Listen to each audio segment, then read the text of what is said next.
Yeehaw, soldiers! It's your boy, the Anime Sage, coming at you with another video, and this is What If Deku Had a Fusion Quirk Part 6. Time for another part of the series, so this should be good. Sorry I didn't get this out to you guys yesterday, but writer's block, but we're here. Anyways, time for a word from our sponsor. This video is sponsored by Beautiful Halo. If you want some nice looking anime and meme apparel or clothing, this is a site for you. You can also use code MEME. I repeat, code MEME for 5% off of Wars, so $49+, and code MEMES. I repeat, code MEMES for 10% off of Wars of $99+. Also, you buying some stuff there also supports me, so go check out Beautiful Halo. Their links will be in the description. Anyways, in terms of this week, you guys are getting What If Naruto's Have sent you on Wednesday, which will be the finale, and on Friday you guys are going to get What If Naruto Had Haki Part 3. So that should be fun. Also, you guys are potentially going to see some One Piece reviews, like the one you saw yesterday, so yeah, that's going to be fun. Watch the community tab like a hawk as you guys get polls, fit updates, the ability to select what FC you want for the week, and of course some more fun stuff in between. So again, watch the community tab like a hawk. Alright, time for some quick social media plugs. Twitter is at AnimeStage4, Instagram is anime_stage4, and of course, join my Discord server. I'll give you all reasons to follow/join us at the end of the video, so watch until the end. Alright, time for user checklists. If you haven't seen the last part, the link to that will be in the description, and if you haven't seen this series at all, check out the playlist. With all that out of the way, let's get right into the story. Alright, we're now getting further into Season 3, so let's get into this. So we have a bit of a change in this arc here, as there's a new motive for League of Villains in this arc, since Bakugo did not have his little issues during the sports festival. Instead, the League will want to go after Deku this time, as he is a big threat, and what makes Shigaraki want to join is the fact that if he's able to get Deku on his side, he would have a guy that could have nimble powers and will be able to smack down the heroes with his prowess in close combat. If they can't do that, then they can go with two alternatives. The first is to use him as bait for All Might, as him and All Might do seem to have a bit of a close relationship, which could set up a final battle between All For One and All Might, where All Might finally loses, or they just kill Deku, as he is a massive threat to their plans. If he can fuse with mindless Nomus and get all their quirks and use them against them, well, that's going to make things extremely difficult to say the least. So they're going to go after Deku no matter how you slice it up, Anyways, that will begin as we see Toga make her appearance and does her thing. Bakugo will do what he can against the villains. Meanwhile, Deku will try to protect Koda like in canon. However, there's a bit of a difference here for Muscular. Muscular wants to grab Deku and kidnap him because, again, that is the mission for this new arc. So Muscular will give Deku an offer. Muscular will say, "Listen, kid, I wanted to finish the job from so long ago with the kid you are trying to protect when I killed his parents. However, I will give an exception here, since the mission is to capture you." Now, when you think about it, Muscular might be the best guy to go up against Deku because with his titanium fusion, Toga can't really use her quirk. Dabi might be another good matchup, but he's doing his thing, twice, maybe, but I feel like the best one would be Muscular here as the best guy for the job. So yeah, anyways, right now Muscular is trying to convince Deku to come to the League, and Deku right now has a bit of a decision, as this guy's quirk is kind of crazy and he doesn't know if he can beat him in his titanium form nor his dual fusion forms, but he also doesn't want to endanger Koda either. But there's also the problem of what if Muscular lies and ends up killing Koda anyway. There is a bit of a factor difference here, and it is also likely that if he goes with them, he will be killed, and he obviously doesn't want to die. He's got an arm and everything, Plus, he also has friends, All Might, his mom, so yeah, dying out is kind of out of the question. Deku then thinks maybe to get one of those muscle trains Muscular, has with his muscle augmentation quirk. Then he can, make a bit of a more even playing field because, well, if he fuses with that strand, he can potentially get muscle augmentation, which, combined with his titanium form, is going to be pretty deadly. So again, the only thing Deku has to worry about is to grab one of those muscle strands, which should be easy. Well, easier said than done, Yikes. Deku will then fight Muscular as he fuses with titanium, and he goes into, well, battling Muscular. He's not trying to get hit by Muscular, and with his martial arts training over the years, and of course his training up until now with guys like Night Eye, All Might, and of course Mirio, he's also getting the boost from his titanium form, so he's pretty fast in a way. Deku is avoiding each of Muscular's punches, and then he says, "You can't keep dodging me forever. You can make this so much easier just by coming with me." Deku then knows he needs to grab one of those muscle strands immediately, as he cannot afford to keep wasting stamina. Deku will keep dodging but cannot get close until he does and gets on top of Muscular. Muscular then decides to slam up against the rock wall a couple times so he can get off of him. And Deku is going to hold on tight. Deku is taking some damage, though it is good to Titanium provide some form of defense, and he's in that form because if he was in his human form, well, let's just say he would feel a lot more pain of getting, slammed into a rock wall multiple times. Deku keeps tugging at the strand as he needs, that one strand. All the while, Koda is telling him to stop, and then Koda decides to fire some water at Muscular. Muscular says, "I'll get to you later, kid, right after I deal with him." Deku then has an opening and is able to tear the strand off, which causes Muscular to scream in pain, and then he tries to smack Deku on the back, but Deku is able to jump off and land on his 2 feet. Deku then defuses, and then Deku says, "Let me show you a dual fusion using your own quirk." Deku then, in a flash of light, will, fuse with the strand and a Titanium, and we have a muscle-augmented Titanium Deku. Deku then looks Muscular and is like, "You are dead." Now, in this form, Deku will actually have an extension in fusion time by around 30 seconds in terms of dual fusion, since he's been trained with his quirk. So in total, Deku should be able to last for around 2 minutes and 30 seconds when it comes to his dual fusion forms. Muscular is kind of terrified because he's facing someone with his own quirk that is, probably also fused with some Titanium, so he's in a bit of a bad situation. Deku and Muscular go into combat, and in their forms, they both launch their own punches. Koda's just, sitting back, watching, trying to hope that Deku wins. He's rooting for him because, he wants to live. And, yeah, Deku's punch will be more powerful, and Muscular will stumble back, and then Deku will smack Muscular with a left hook. Muscular will be launched against a rock, and he's taking some bad damage. Muscular, who is kind of dazed and feels him getting punched in the stomach, which, yikes, that has got to hurt. Deku does have to be kind of aggressive here, as he again has 2 minutes and 30 seconds, but again, he has no anime logic, as that amount of time is 24 hours in the real world.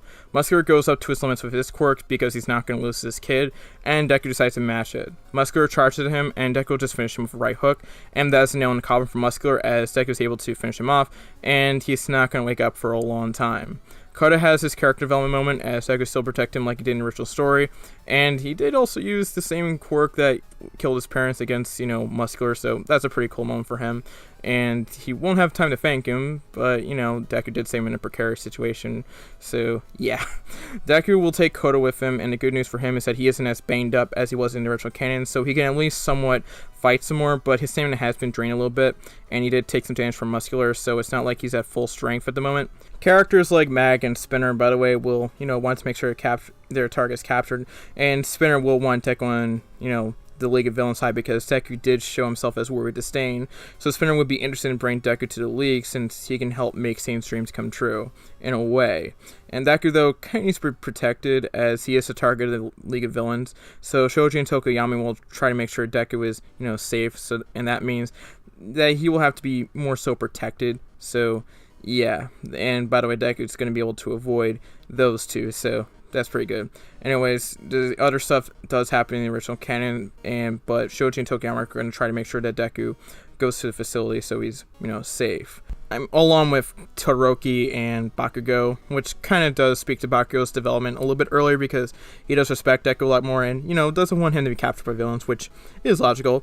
Also, if you're going to ask about Tetsu, Shinsu will be the one who takes place with Kendo, so, that's there. Anyways, Deku will be, will try to be escorted back to the facility so he can protect it instead of Kasuga like in original story. And unlike in original story, instead of Kasuga being kidnapped by Compress, guess who Compress targets? You guessed it, Deku. Bakugo and Ochako want Deku back, and of course Tokoyami, but Compress is like, nope, he is ours. And it's either going to be like he joins them or something bad happens to him. And we'll go on stuff about free will and stuff because that's still philosophy. Bakugo will actually, instead of being floated by Ochako, will just use the explosions, and Suyu and Ochako will just do the rest like in original canon. When it comes to the Compress and other stuff that happens, since Bakugo wasn't the guy who suffered all the injuries from the Muscular fight, he's able to grab Deku's marble, and Shoji will be able to grab Tokoyami as well. Dabi and company will battle, but then out of nowhere a flashlight happens, and Deku fuses with the marble, and then, in a bit of a marble skin form, and then defuse with it. Deku smiles and says, took a while for that to happen, but good to know I could fuse with the marble. Deku then goes to the Nomu and decides, you know what, I'm gonna fuse with this thing again. And then he fuses with the Nomu. Deku in his Nomu form is like, I know you want to capture me and everything, but I was just you run away, unless you won't want me to fight you in this Nomu form. Shigaraki had to learn this the hard way. Dabi and company realized that they were at a bit of a disadvantage, so Compress and company need to make their escape while they can, because dealing with a guy who has the powers of a Nomu and isn't mindless is really, really, really bad. Or before they can make their escape, Toga kicks Shoji, who still has Tokoyami's marble, and then grabs the marble. Before Deku and Kami can do anything, the villains escape, and Class 1A has just lost one of their students to the villains. And instead of Bakugo, it's Tokoyami, who, Tokoyami's really cool. The attack is still, putting a bit of a damper on the faith of heroes and stuff like that, because we assume like Tokoyami, a guy who was relatively known because of the fact he plays in the sports festival, well, yeah, that's not a good look for UA no matter what. Even once you're getting kidnapped is a bad look, but when it's someone who's like famous as Bakugo or Deku situation or Tokoyami, well, yikes. The good news in this timeline is Deku does not have the damage to his arms, as he doesn't have one for all, and he didn't break his bones at all and didn't push himself to limits in the muscular fight. So yeah, so while there are probably a couple, bruises, maybe a fracture here and there from his fight with Muscular because he was slammed into rock over and over again, though it was in titanium form. It wasn't as severe as when he fought Muscular in the original canon and had the threat of, potentially not being able to use his arms again. So yeah, that's pretty good for him. Deku will still feel guilty about Tokoyami because a lot of this stuff is on him because he was a target of League of Villains, and there's going to be a bit of a shift on who wants to get Tokoyami in this situation, not Bakugo, but again Tokoyami. Shoji, feeling bad about letting Tokoyami get captured by League of Villains, wants to join the rescue effort replacing Kirishima. Bakugo wants to do so as well, as he needs a little bit of redemption. And Deku will tell, the girls who are not going, and Kendo and Ochako, that he's going to do all this, and on the surface they're like, do what you can and be safe. Deep down they're kind of a bit uneasy, Momo is, going to come along as well because, obviously. In terms of Ida, he will not be as upset because of one of the factors of Ida snapping like he did with Deku was, a person that he called a friend looked like his brother when he saw him in the hospital. However, he does feel that his concerns are not being addressed. And since Deku is the class representative, he's got a lot of responsibility here, and doing this might be a bit, not great, Deku says he will take responsibility for his class and also wants to make sure that all of them are safe and sound.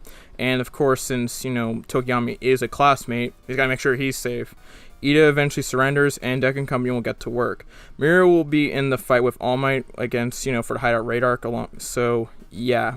And even Night Eye will join the fight, so that's going to be pretty good. So then UA will essentially launch their own counterattack. Deku will be able to fuse with a small air fan, so yeah, and that will create a bit of an air current for him, so he can use that bit of a boost. Since Shoji's alone for the ride in this one, he kind of adds a little bit more weight than Kirishima, so yeah, Deku's boost kind of helps. And of course, Bakugo and Ida will be involved with this because Bakugo is using his explosions, Ida's using his engine, so yeah, that all makes sense for them. So it's gonna be like a fourth man formation to help get Tokoyami versus the original Free, I believe. Yeah, Free. So, yeah. Tokoyami, who has been more tolerable than Bakugo for the League of Villains, though that's not saying much. We'll see his friends up there when they conduct the operation. And Mirio, using full Cowling and its one for all, with quick thinking, throws Tokoyami up, and Shoji will grab Tokoyami's hand. Tokoyami will thank everyone for their efforts, and though he kind of feels a little bit bad because, he's been saved way too many times. Everything will go around the same, everything else, as All Might and All For One will have their final battle, where All Might still smacks All For One with the United States Smash. Inko, while having fought some Nakame or Sen at UA, will not be as inclined as she was in original canon because Deku hasn't had the factor of having permanent damage to his arms like in original canon. And besides, if it came to that, All Might would probably still, try to guarantee that he would take care of Deku, so Inko wouldn't have to worry as much. So yeah, even though their relationship isn't probably the same as it was in original canon, it's still there, and it has been developed. It just hasn't had the time like it did in original canon because, Deku kind of came to All Might a little bit later, and, Deku doesn't have one for all, but he has been trained with Mirio, and there is still a relationship there. Deku will move into dorms, and there are the girl and boys room, so, that's there. And I think for Deku's room, he'll have a little less All Might there, a little less. It'll still be there, but it won't be, whatever we saw. And if you can guess, Aizawa will still chew out those who went to rescue Tokoyami in this case, but instead of Kirishima, it's Shoji and Bakugo, which will still have the same effect on everyone like in canon. We will have a little room contest, so there's that, and we'll have the same winner. And of course, later on, Deku and company will have to comfort Tsuyu because, that happened.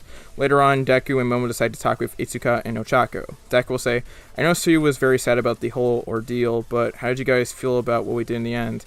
Otaku will say, we were kind of worried you two would not make it back because even though we know that you two are very strong in your own unique ways, it's still scary to think about, especially since you're going up against a group of villains like that. Ichika will then say, for me, I can understand it as you do have a code to protect people in martial arts, but like Otaku said, it was worrying. I just hope to never have that same uneasy feeling again. Deku will nod, and then Otaku then says, at the end of the day, as Aram sisters, still gotta censor myself a little bit, and your girlfriends, we stand with you no matter what, and we will support you along the way. Ichika will then say, but please, don't do something as reckless again, maybe until we get a provisional license, okay? And then Momo and Deku nod, and then all of them embrace, and Deku kisses all his girls. They then head back to dorms, and then they're also debating when they should reveal their little unconventional but legal relationship, and agree to do it after provisional license exam. It is logical, and there will be less distraction involved, as they would have already gotten their provisional licenses by now, and if they reveal it now, it would be a bit too much of a distraction, you know? So Deku will be working on the next step to his quirk, and that is, of course, something called Triple Fusion. And in short answer, he'll be able to get, Triple Fusion within that train time skip, which is the fusion of 3 objects with Deku, or 2 objects in one person. In this case, it'll last around a minute and 30 seconds, a minute less than his dual fusion form.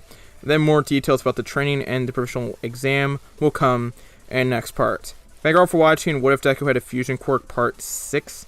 Well, I believe we're around 1 to 2 parts away from ending this series in terms of the anime, unless people want me to go into the manga. Not joking when I say that, as we are nearly at the end of Season 3, and we're about to hit Season 4, so after the anime finale occurs, I guess I will put up a poll that will, decide whether or not you guys want me to get into the MHA manga for this What If.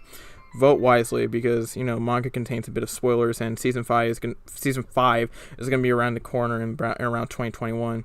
Anyways, get ready for Have It To You Have Sent You tomorrow and Hockey Naruto on Friday. They'll be lit. Make sure to check out Beautiful Halo. That helps me out a lot. Watch my community tab like a hawk. That is also important. And finally, follow me on Twitter for another way to get enough of my videos.